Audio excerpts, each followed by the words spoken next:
way that you can work your pelvic floor is lying flat on your back. Again, put your hands right at your hip points. So your hip points, the front part of your hip bone, and just a little bit in from there. Good, Steve. Now think about lifting your balls up toward your belly without tipping your pelvis. That's a different activity. Lift up and release. Lift up and release. So feel like you're lifting your perineum up towards your head and then release and relax. Lift your perineum. What's your perineum? It's where your shorts bunch up. That's thanks to Andy. Lift up and release. Lift up your perineum and release. Now keep doing that. Notice when you draw your knees together, squeeze your inner thighs together. It's much more intense. It's more intense. When you lift your pelvic floor and release, it's kind of a cruel joke. Your pelvic floor is stronger with your legs together. Yeah, nature's funny. Lift and release. Good. Keep lifting and releasing. Almost think about, keep going, lift and release. Think about your pelvic bowl, the bones of your pelvis, being a napkin ring. And you pull your anus, your balls, the base of your penis, all that flesh that's in between your sitting bones and in your pelvic bowl. Pull all of those things up toward your lungs and then release. Good, now separate your legs because you should know how to do it both ways. Lift your pelvic floor, your perineum, draw your sitting bones together and release. Draw your sitting bones together and release. Think about crushing your prostate with your muscles and release. Now draw your pubic bones or the space just below your undershorts waistband. Draw that space back through your legs toward your tailbone and release. Draw front to back and release without moving your bones, without tipping your hips. Front to back and release. Can you bring your right sitting bone over to your left fingertips? So work on the diagonal. Lift across and release. I'm bringing my right testicle this way.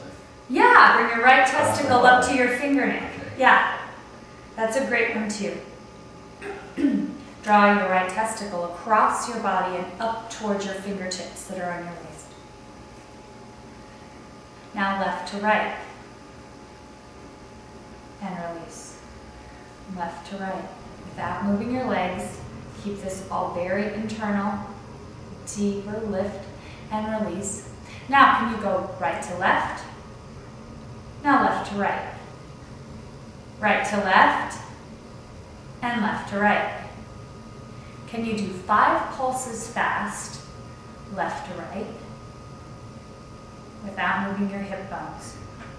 They can see it when you move your hip bones. Now the opposite way. Lift 5 times quickly. And release. Good. Now, Steve, tuck your pelvis, tuck your tailbone between your legs. You can put your feet out a little bit. Tuck your hips and roll up into a bridge. Push into your feet. Roll up. Good. Now pull your rib cage down into your body. Think about your belly button coming down toward your the base of your penis. And release. So now you're really working into your core. Your core work and your pelvic floor work should be one and the same. They should be integrated. They're all part of your spine stability, of your... Anyway, I want the muscles underneath it. It's a really good time to pay deeper attention to the muscles. So this immobilizes the testicles right now. Immobilizes they're just resting. You'll get them back later. Draw your sits bones toward each other. You still feel that, yes? Correct. Okay. And he also said you can still feel your right sits bone draw to your left fingertips. So you can still feel that diagonal sensation. It is a little more difficult because we have to also tighten our buttocks to be able to be in this bridge position. So it's harder since it's already tight to move the muscle. Well, your pelvic floor shouldn't be too much about your glute muscles anyway. So just let your glute muscles hold your hips up and think about what's in front of that. What's more forward here? Okay. You have strong legs and strong glutes. You are a marathoner. You have that available to you. If you don't have an inversion available to you, you can prop your hips up on a block or on a blanket or a towels or something else. Do you want a prop? I'm fine. Okay, lift your hips up.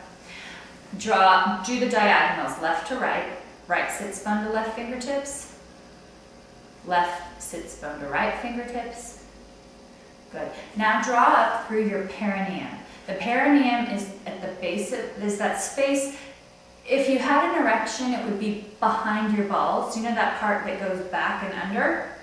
Feel that space and pull like the base, the very deepest, highest part of your erection that's closest to your body. Pull that part up into your waist. Can you sense that? Sure can. And release. Okay, so draw your perineum up into your waist. Can you draw it up a little higher into your kidneys? And release. The muscles don't go that high, but it's that sensation of going higher and higher and higher. There's so much more beyond the Kegel. Stay tuned.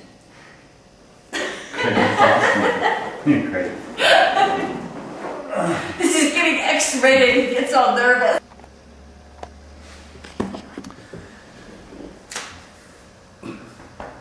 Hey, Julie, we were talking about Kegel exercises, and then you talked about the pelvic floor.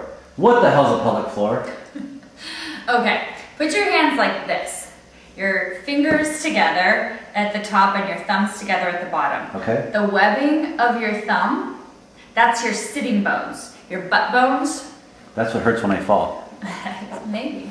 Depends which way you fall, but yeah. And then your thumbs, where they're together, that point is your tailbone, way back here. That's where you fall snowboarding. And then your fingertips that are together on the top, that's your pubic symphysis. Now, men don't realize they have a pubic bone because it's not as available for sight because it's kind of under your genitals a bit. And our keg kind of covers it too.